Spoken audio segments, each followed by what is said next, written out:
Welcome back. This is part 2 of a 2-part series on what package delivery was like before Amazon. Last episode we discussed the history and up-and-comings of FedEx. It was quite a journey. I suggest you go back and give it a listen, and then we will see you back here. As you may have heard before, getting things delivered these days is easy. It just seems with the click of a mouse or a tap on your smartphone app, you can get pretty much anything delivered. Obviously, things like Amazon, DoorDash, etc. come to mind. If you haven't already, give a listen to my previous episodes. Episode number 1 on robber barons, where you hear about the origins of Amazon, and in episode number 6, where I talk about the origins of food delivery. You can see how much we rely on these services today. As with a lot of things, courier delivery was a lot different before online delivery services like Amazon, Alibaba, Wayfair, or even Temu. I like to call it the before Amazon period. I'm not going to talk about postal services like USPS or Canada Post and the like. I'm just going to talk about the two main players in the courier field before Amazon. With things like social media, e-commerce, and the sharing economy, I think we forget what success looked like before the internet. That's what this podcast is all about. It's a bit history, a bit nostalgia, and for some, perhaps a bit of a revelation. I know you will enjoy it. So let's look at a success story on success before the internet. There was success before the internet, you know. We just forgot. Let's get started.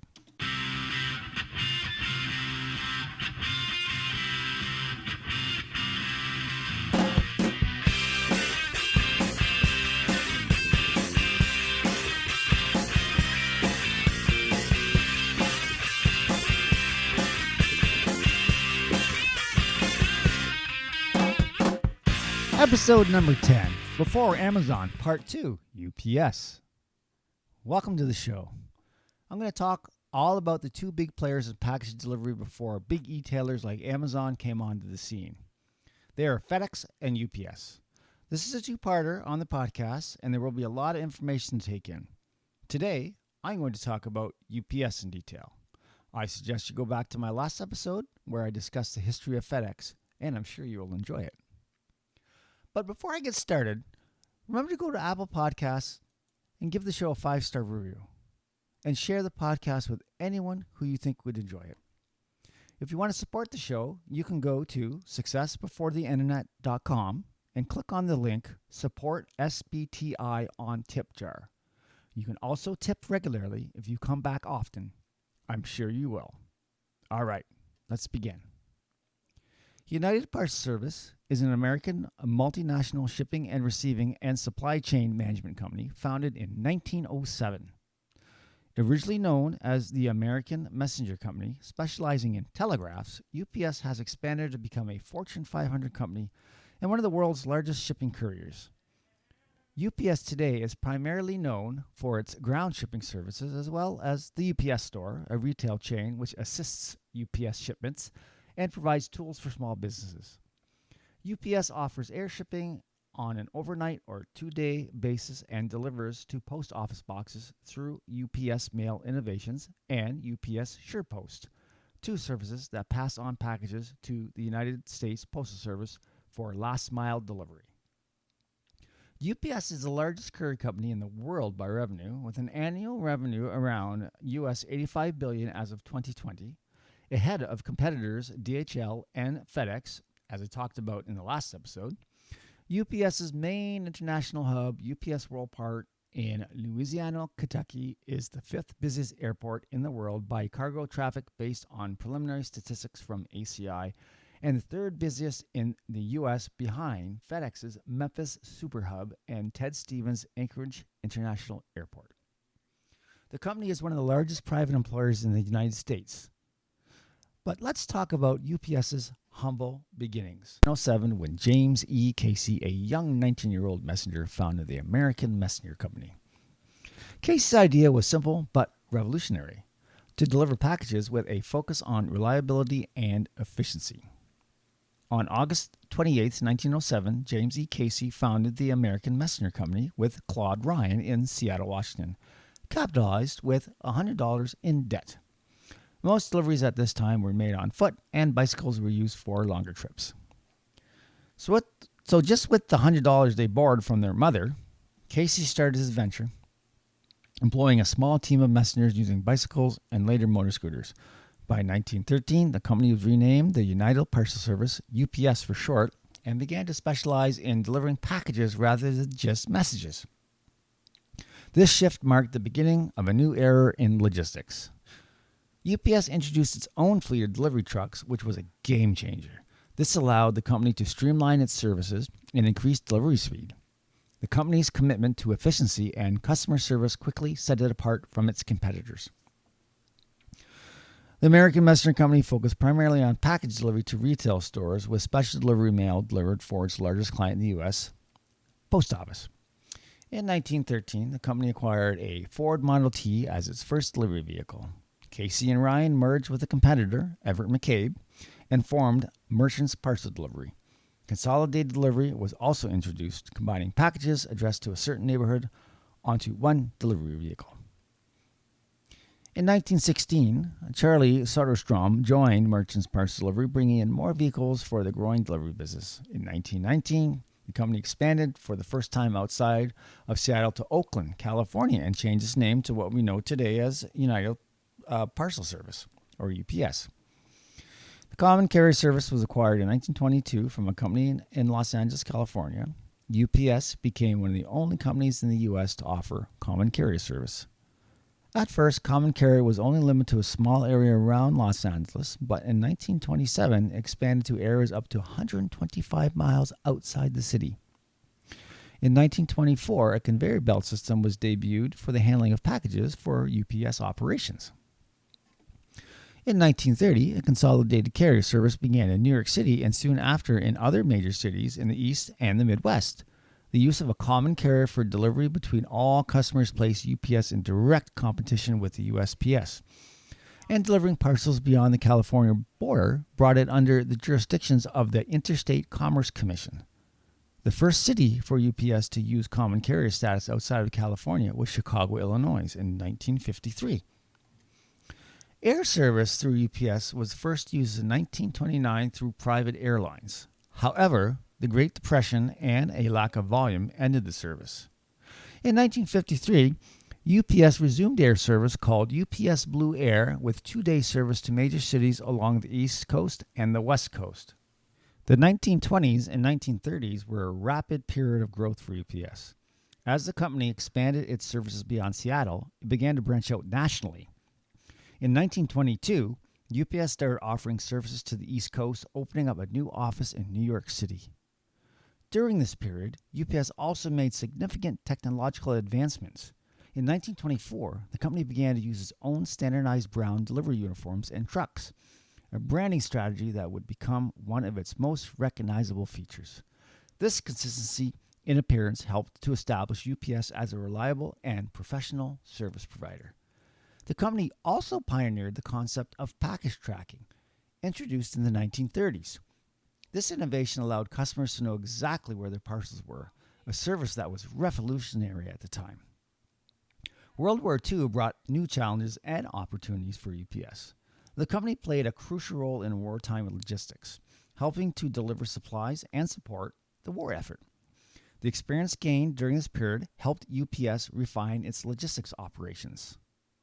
After the war, UPS continued to grow, expanding its network and services. The company moved into air cargo delivery in the 1950s, a significant step that enabled it to offer faster shipping options. This expansion into air transport helped UPS to compete with other major players in the logistics industry.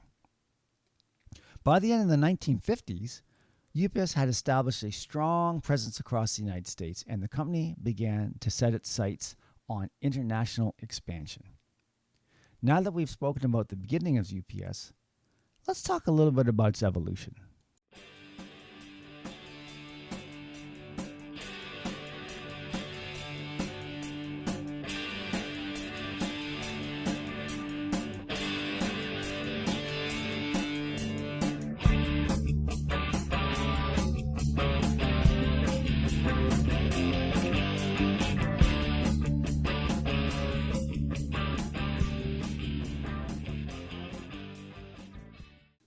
The 1960s and 1970s were periods of significant transformation for UPS. The company went public in 1999, marking its transition from a privately held business to a publicly traded one. This move provided UPS with the capital needed for further expansion and technological innovation. During this time, UPS invested heavily in technology to enhance its operations. The introduction of the UPS package tracking system in the 1980s revolutionized the industry, allowing customers to track their packages in real time. This system became a cornerstone of UPS's service, setting a new standard for the logistics industry. Internationally, UPS made its mark by expanding into Europe and Asia, establishing a global footprint. The company also diversified its services, including supply chain management and logistics solutions. In 1975, UPS moved its headquarters to Greenwich, Connecticut, and began serving all of the 48 contiguous states of the United States. This expansion of operations made UPS the first package delivery company to serve every address in the contiguous United States. Additionally, in 1975, UPS went international by establishing operations in Canada. In 1976, UPS established a domestic operation in West Germany. UPS Next Day Air Service was launched in 1985 for all 48 contiguous states plus Puerto Rico. In 1988, UPS Airlines was launched with authorization from the Federal Aviation Administration and became the fastest growing airline in the FAA history. Currently, the 10th largest airline in the United States. Domestic air service was added to Germany in 1989. In 1981, UPS relocated its headquarters to Sandy Springs, Georgia, a suburb of Atlanta. Following this, in 1992, UPS acquired both Haulfast and CarryFast and rebranded them UPS Supply Chain Solutions. Haulfast provided the pallet haulage and trucking network for the CarryFast group of companies. By 1993, UPS was delivering up to 11.5 million packages and documents per day. In order for the company to service the large volume of customers in 1991, UPS developed technologies to improve efficiency. A handheld device called a Delivery Information Acquisition Device, DIAD, was created to record and upload delivery information to the UPS network immediately upon pickup by every UPS driver. In 1992, UPS began tracking all ground shipments electronically. In 1994, UPS.com debuted and provided an interface to make what was primarily internal operations information available for customer access. After 27 years of providing this information, UPS chose to hide it again for most packages in 2021, and this information is no longer available on their consumer-facing website. In 1995, UPS acquired Sonic Air to offer service, parts logistics, and compete with Choice Logistics. In the same year, UPS launched UPS Logistics Group to facilitate global supply chain management services and consulting for customer needs. In 1997, a walkout by 185,000 members of the Teamsters shut down UPS for 16 days. In 1998, UPS Capital was established to enable companies to grow their business through a comprehensive menu of integrated financial services through UPS. UPS acquired Challenge Air in 1999 to expand its operations in Latin America. Mailboxes, etc. Incorporated was rebranded as the UPS Store in 2001. On November 10, 1999, UPS became a public company in the largest initial public offering of the 20th century. Now that we have spoken how UPS has evolved, let's talk a bit about it in the modern era.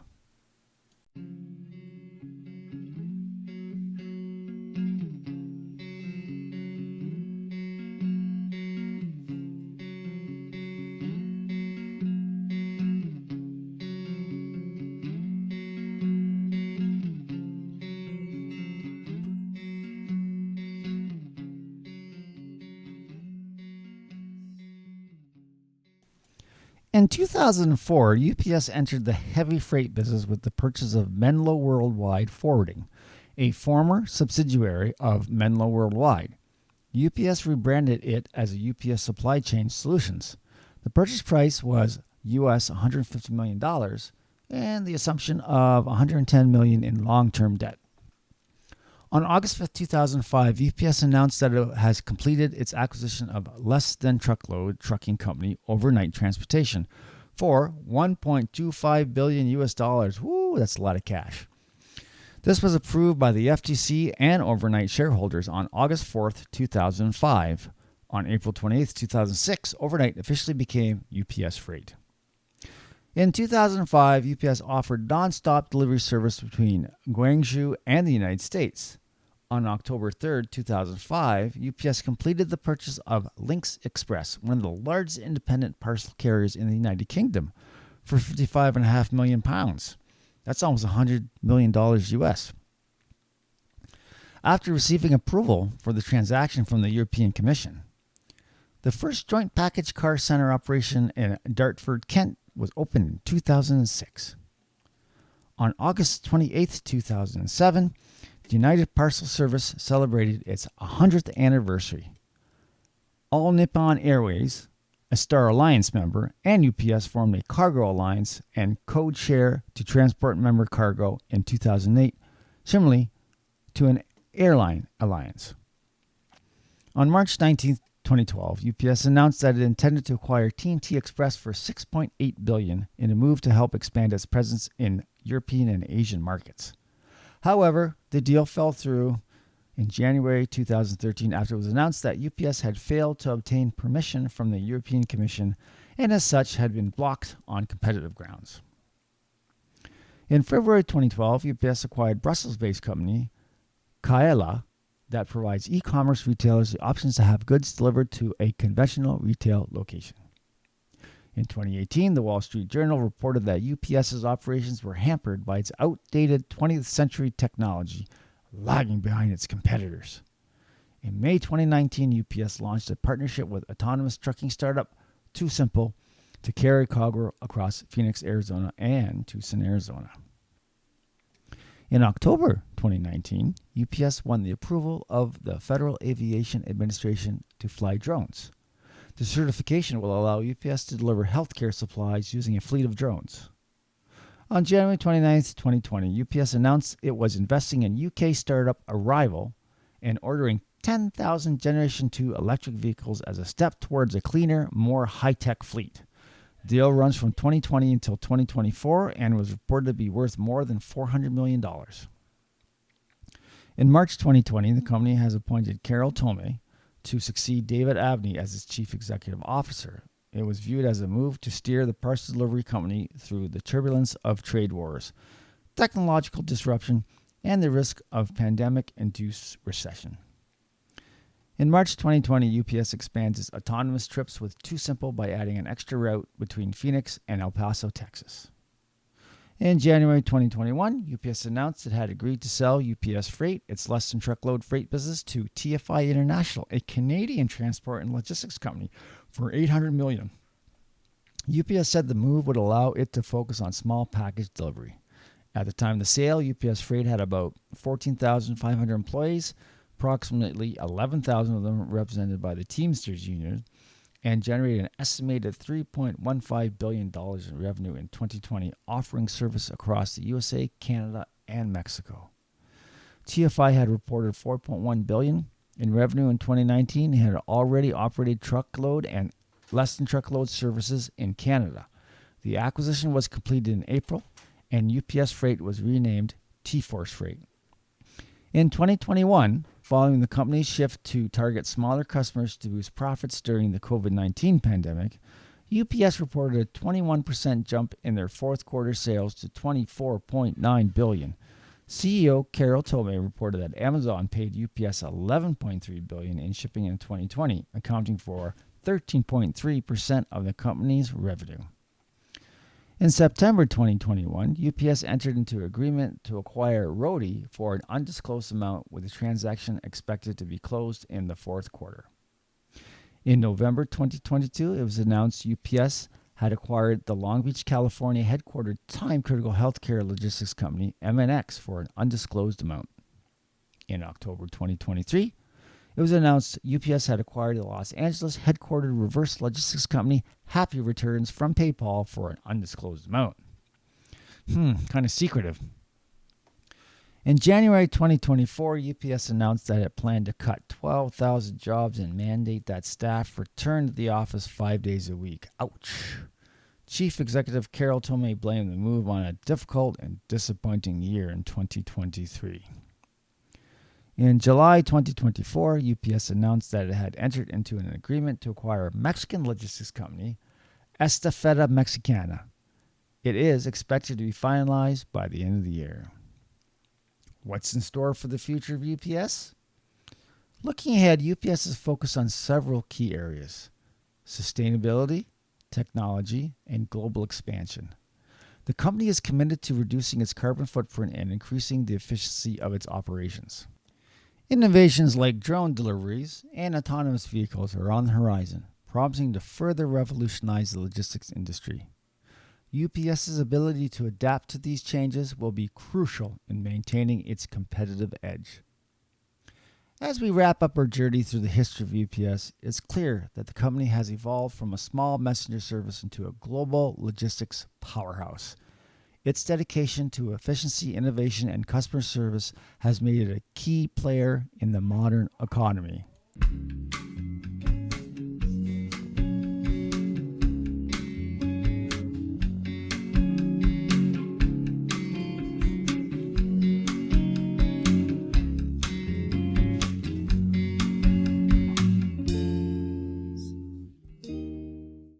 All right, that's it for this episode of Success Before the Internet. I hope you found it enjoyable, informative, and entertaining.